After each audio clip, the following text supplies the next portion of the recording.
2024 ಮೇ ತಿಂಗಳಲ್ಲಿ ಬಹಳ ಅದ್ಧೂರಿಯಾಗಿ ನಡೆದಿತ್ತು ಕೃತಿಕಾ ಮಹೇಂದ್ರ ಅವರ ಮದುವೆ. ಮಗಳು ವಾಸವಿದ್ದ ಮನೆಯನ್ನ ಇಸ್ಕಾನ್ಗೆ ತಂದೆ ದಾನ ಮಾಡಿರ್ತಾರೆ. ಇಸ್ಕಾನ್ ದೇವಸ್ಥಾನಕ್ಕೆ ಮನೆಯನ್ನ ದಾನ ಮಾಡಿದ್ರು ಕೃತಿಕಾ ಅವರ ತಂದೆ ಮುನಿರೆಡ್ಡಿ. ಮಗಳ ನೆನಪು ಕಾಡುತ್ತೆ ಅಂತ ಮನೆ ದಾನ ಮಾಡಿದ್ರು. ಮಗಳಿಗಾಗಿ ಅವಳ ಇಷ್ಟದಂತೆ ಮನೆ ಕಟ್ಟಿಸಿದ್ರು ತಂದೆ ಮುನಿರೆಡ್ಡಿ ಅವರು. ಮದುವೆಯ ನಂತರ ಮಗಳು ಅಳಿಯ ಖುಷಿಯಾಗಿರ್ಬೇಕು ಅಂತ ಆಸೆ ಪಟ್ಟಿದ್ರು ತಂದೆ. ಆರೋಪಿ ಮಹೇಂದ್ರನ ಕುಟುಂಬ ವರ್ತೂರು ಬಳಿಯ ಗಂಜೂರಿನಲ್ಲಿ ವಾಸ ಮಾಡ್ತಾ ಇದ್ರು.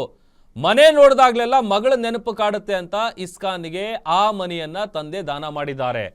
ಆದ್ರೆ ಈತ ಎಲ್ಲೂ ಕೂಡ ಒಂದು ಸ್ವಲ್ಪನೂ ಅನುಮಾನ ಬರದೇ ಇರುವಂತ ನಿಟ್ಟಿನಲ್ಲಿ ಕ್ಯಾನುಲಾ ಏನ್ ಬರುತ್ತೆ ಆ ಇಂಜೆಕ್ಷನ್ ಕೊಡೋದಕ್ಕೆ, ಸಹಜವಾಗಿ ಒಂದು ಇಂಜೆಕ್ಷನ್ ತಗೊಂಡು ವಾಪಸ್ ಬಂದ್ವಿ ಅಂತ ಅಂದ್ರೆ ಒಂದು ಸಿರಿಂಜಲ್ಲಿ ಇಂಜೆಕ್ಷನ್ ಕೊಟ್ಟು ಕಳಿಸ್ತಾರೆ. ಬಟ್ 2-3 ದಿವಸ ಇಂಜೆಕ್ಷನ್ ಕೊಡಬೇಕು, ಡೋಸ್ ಕೊಡಬೇಕು ಅಂತಂದ್ರೆ ಕ್ಯಾನುಲಾ ಹಾಕ್ತಾರೆ. ಅದನ್ನ ಈತ ಕಾಲಿಗೆ ಹಾಕಿದ್ದ ಅಂತ ಅವ್ರ ತಂದೆ ಹೇಳ್ತಾ ಇದ್ರು. ಮದುವೆಗೂ ಮುನ್ನ ಕಾಶ್ಮೀರದಲ್ಲಿ ನಡೆದಿತ್ತು ಪ್ರೀ ವೆಡ್ಡಿಂಗ್ ಶೂಟ್. ಕಾಶ್ಮೀರದ 6 ಸ್ಥಳಗಳಲ್ಲಿ ಪ್ರೀ ವೆಡ್ಡಿಂಗ್ ಫೋಟೋ ಶೂಟ್ ಆಗಿರುತ್ತೆ.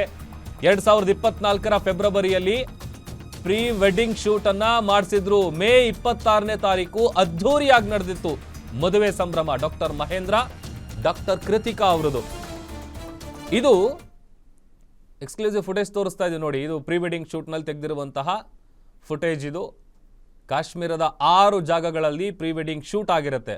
ಅಂದರೆ ಮಗಳು ಅಳಿಯ ಇಬ್ಬರು ಖುಷಿಯಾಗಿರಬೇಕು, ಖುಷಿಯಾಗಿ ಜೀವನ ನಡೆಸಬೇಕು ಅಂತೇಳಿ ನೂರಾರು ಕನಸುಗಳನ್ನು ಕೃತಿಕಾ ಅವರ ತಂದೆ ಮುನಿರೆಡ್ಡಿ ಅವರು ಇಟ್ಕೊಂಡಿರ್ತಾರೆ. ಆದರೆ ಸಹಜವಾಗಿ ಈಗ ಗಂಡನೇ ಡಾಕ್ಟ್ರು, ಆತ ಕೊಲೆ ಮಾಡ್ತಾನೆ, ಆತ ಸಾಯಿಸ್ತಾನೆ ಅನ್ನುವಂಥ ಒಂದು ಸ್ವಲ್ಪ ಯೋಚನೆ ಕೂಡ ಯಾರಿಗೂ ಕೂಡ ಇರಲಿಲ್ಲ. नजर में कैसे जादू कर दिया, तेरा बन बैठा है मेरा जिया, जाने क्या होगा क्या पता, इस पल को मिलके आज ही ले जरा, कितनी हंसी मुलाकातें हैं, उनसे भी प्यारी तेरी बातें हैं,